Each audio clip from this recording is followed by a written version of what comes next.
9, 8, 7, 6, 5, 4, 3, 2, 1, 0. Ignition and liftoff. Godspeed, Apollo 11 microcolumns. May the pursuit of exploration live on.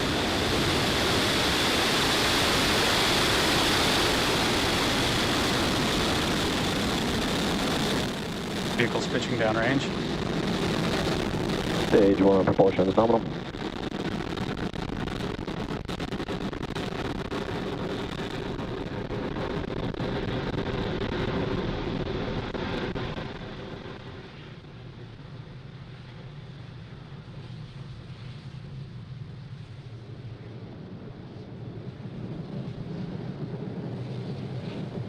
Falcon 9 has successfully lifted off from Cape Canaveral Space Force Station, carrying our stack of Starlink satellites to orbit. The next event coming up here shortly is Max Q. Max Q is the maximum aerodynamic pressure that the vehicle sees on ascent. So throttling down those engines helps us pass through that large structural load.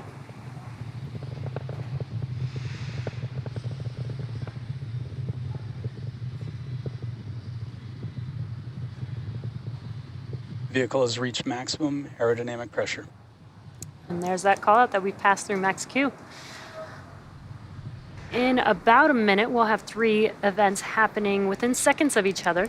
The first will be MECO, or main engine cutoff, followed by stage separation, and SES1, or second engine start 1. Now, MECO is where we shut down all 9 of the engines on the first stage. MVAC engine chill has started. Just a call out that the MVAC chill has begun on that second stage engine.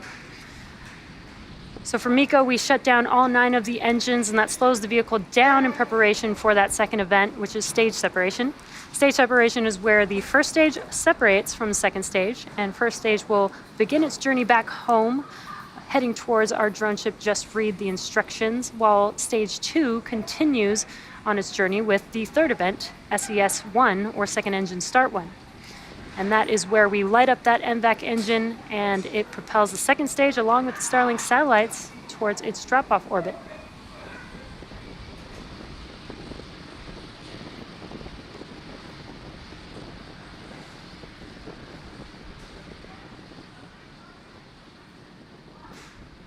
And MECO. Stage separation confirmed.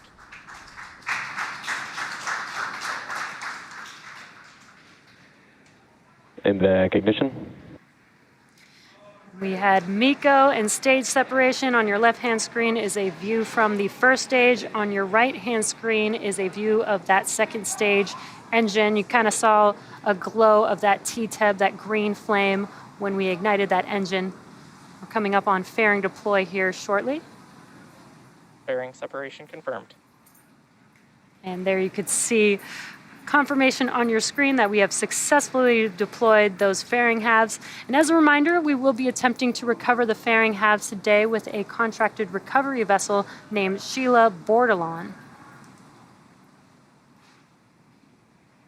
On your left-hand screen, it is a little dark over there on the East Coast because it is nighttime, but we did get some glimpses of the sunlight hitting those grid fins. See if we can get some more views of that in a little bit.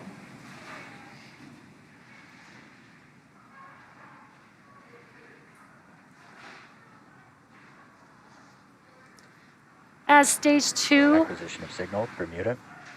As stage 2 takes our Starlink satellites to their targeted drop-off orbit, stage 1 will make its way back to Earth by executing 2 burns.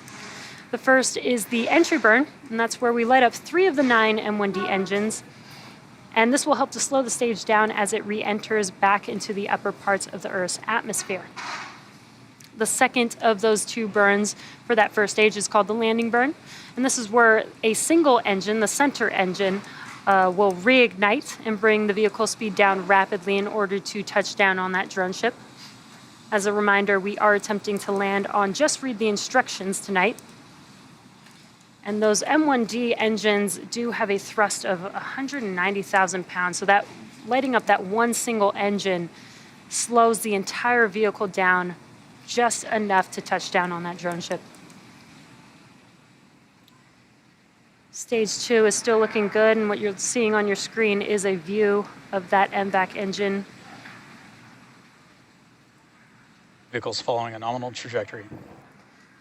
Now, if you're just catching up with us, we had a successful launch of Falcon 9 from Cape Canaveral Space Launch Complex 40, and you're looking at a live view of the Falcon 9 second stage as it is making its way to deliver our Starlink payload to orbit.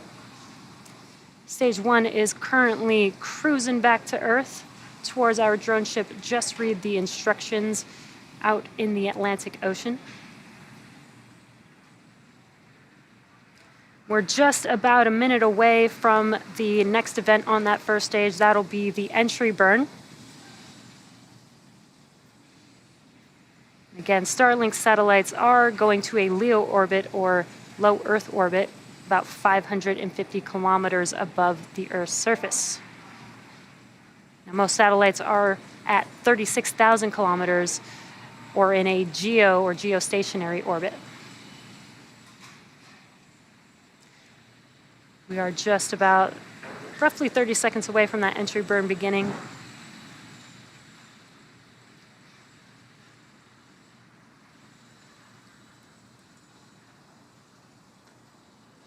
And on your left-hand screen, there is the first stage. It is a little dark. You can see some glimpses of the nitrogen gas burst that you see there. Stage 1 FTS is safe.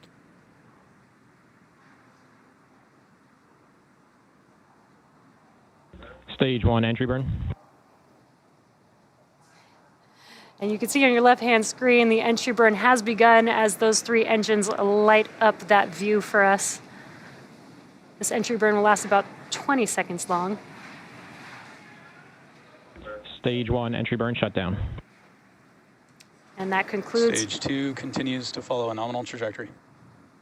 That concludes the entry burn, and then we also got to call out that stage 2 is still nominal. The next event coming up will be in about a minute from now. That'll be the landing burn, the start of the landing burn on the first stage. And what you're looking at live on your screen is a view from the second stage looking aft at the MVAC engine. That MVAC engine has a thrust of 220,500 pounds of thrust in a vacuum. It's very, very powerful engine taking our Starlink satellites to their targeted drop-off orbit. Stage 1 transonic. Still getting good call-outs on that first stage. We're about 15 seconds or so away from that landing burn beginning on the first stage. Stage 2 still looking good. Stage 1 landing burn. The landing burn has begun. Let's watch and see if this Falcon 9 can land on our drone ship. Just read the instructions. And a really cool onboard view. Stage 1 landing leg deploy.